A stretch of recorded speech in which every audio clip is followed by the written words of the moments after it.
Ìròbí o, ètò tó kọ́ ni lọ́gbọ́n o. Lámọ̀. Ìròbí o, ètò tó kọ́ ni lóye. Omidola Yinka ẹ̀ máa kú iṣẹ́ ọpọlọ.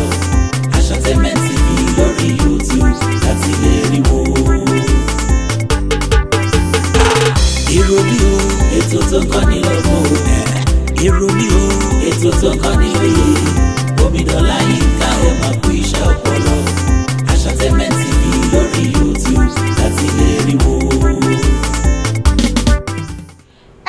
Abala sinimá tí mo fẹ́ràn ẹ ti mọ̀ pé ní abala yìí àwọn sinimá tó kọ́ wa lẹ́kọ̀ọ́ kan àbí òmíràn la máa ń gbéyẹ̀wò ní abala yìí kíkọ́ ṣe àwọn sinimá ṣá sinimá tí mo fẹ́ràn fún tòní òun ni sinimá ìwé yes ìwé book sinimá ti ṣe pé RASAQ Ọláyíwọlá tí gbogbo àmọ̀ sí Òjòpagógó ni wọ́n kọ ìtàn yìí àwọn náà ni wọ́n darí eré ọ̀hún àmọ́ Abíọ́dún Adélékè ni ó jẹ́ pòdúsà iṣẹ́ tí mo ń sọ yìí ẹ ti fẹ́ dúkìá lọ́wọ́ náà ká lọ wo díẹ̀ nínú sinimá ìwé wọ́n padà bọ̀ láìpẹ́ Omidola Yinka ṣe lè rí bọ́ tèmi.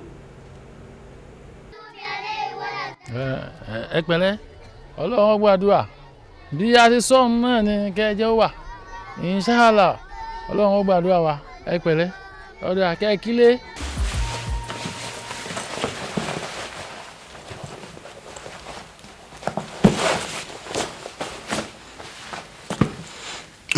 Ẹni kẹma.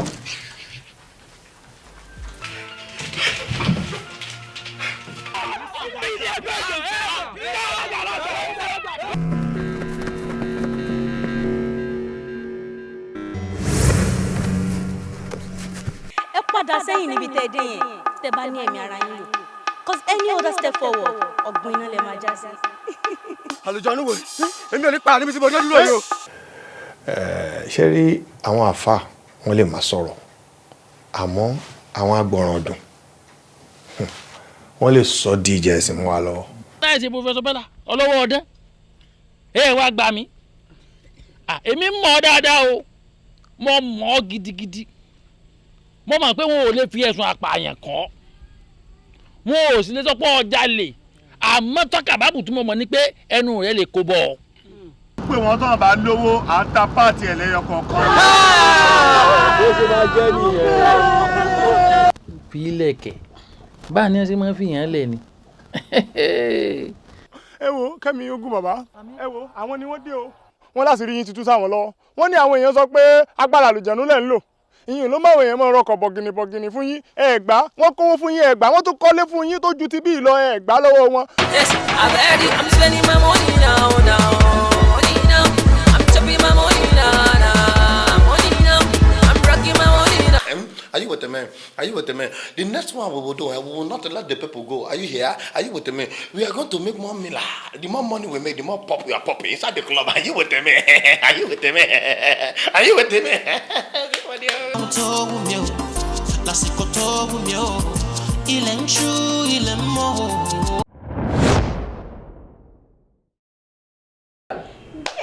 Nínú nǹkan tẹ́yìn náà bá fẹ́ gbádùn sinimá ìwé yìí dáadáa ẹ lọ wo sinimá yìí torí pé ẹ ṣe pé tí wọ́n ní kí n máa fún yín ní gbogbo ẹ̀ bó ṣe lọ ó ṣe é ṣe kó ṣe pé àkókò ò ní gbà wá láàyè láti lè ṣe bẹ́ẹ̀ lórí ètò yìí àmọ́ kí lóun tó fẹ́ gbéyàwó lórí sinimá ìwé ẹ jẹ́ ká bẹ̀rẹ̀ látòrí production camera tí wọ́n lò on point the sound and the production in general so on point kì í ṣe àwọn sinimá tó máa ń wò rakọrakọ tó yẹ pé clarity àwọn images orí ẹ kò ní clear dáadáa and all that the production is on point. Now let me go on the soundtrack.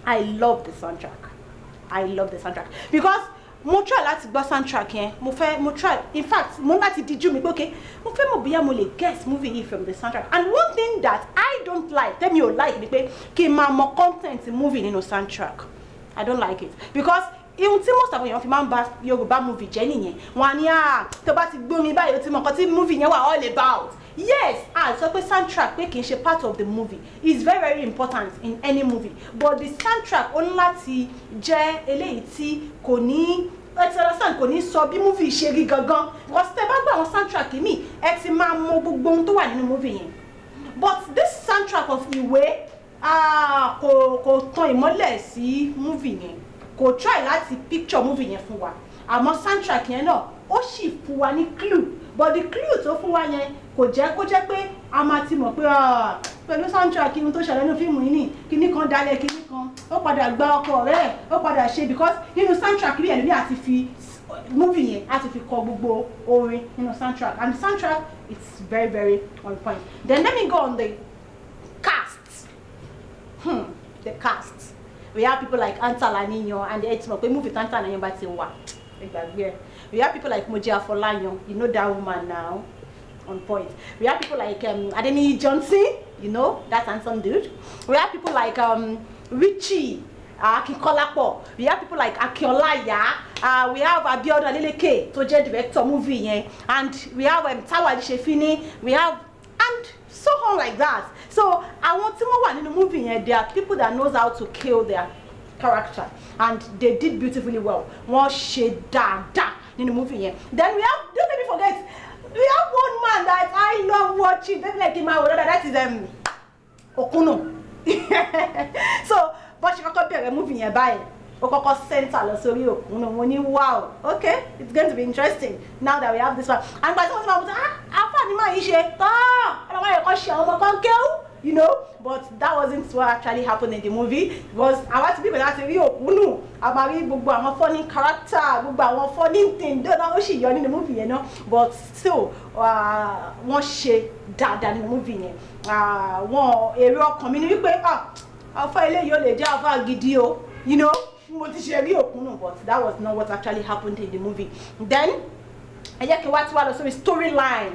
That is the moment talking about storyline go on the movie. Yes, because storyline about it do. You know? No. Táwọn èèyàn kan bá ti wò wá fíìmù yẹn kò dùn jẹ́ máa wò so kò ní jẹ́ káwọn èèyàn ní interest láti wò mọ́. Àmọ́ má sọ pé kí n tó lè gbé sinimá wá fún yín ní abala sinimá tí mo fẹ́ràn. I trust Omidola Yinka náà mi ní fún yín lófo.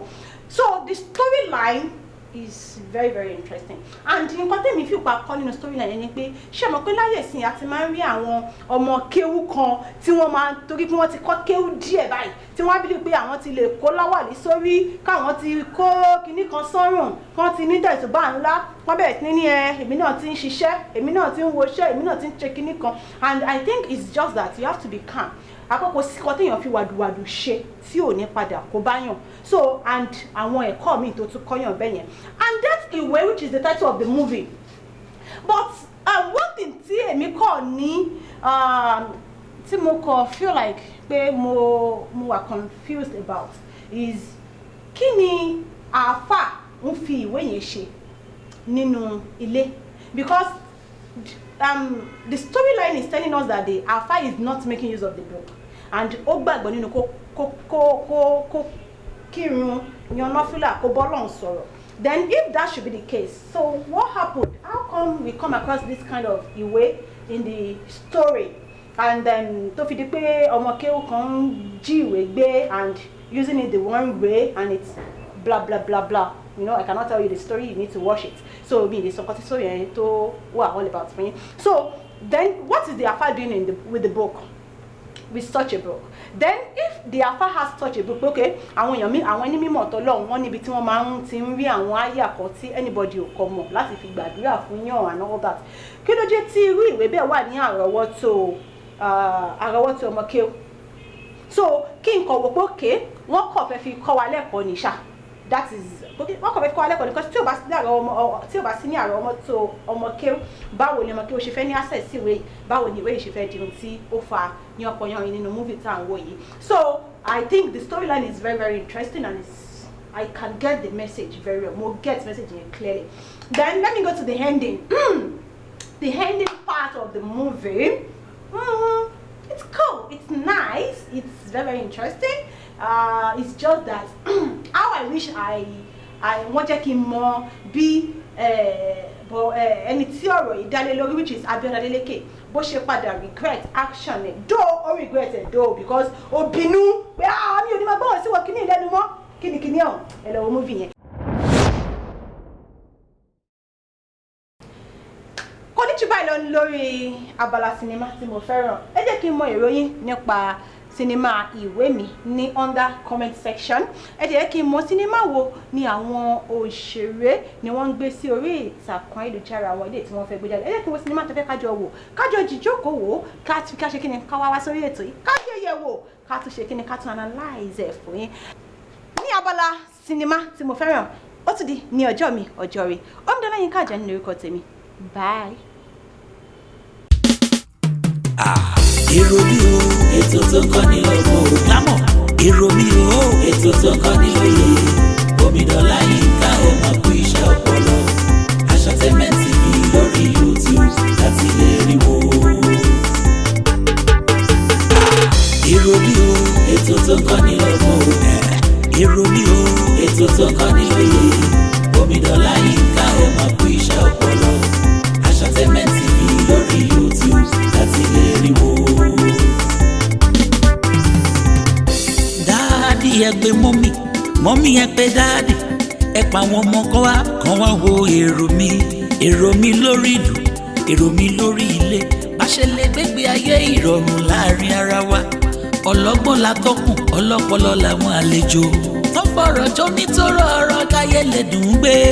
Log into YouTube, Aṣọ́tẹ́mẹ́ǹt TV, click on likes, drop your comments. My thoughts, èrò mi lélẹ́yìí o. Èrò mi o, ètò tó kọ́ ni lọ́gbọ̀n o. Èrò mi o, ètò tó kọ́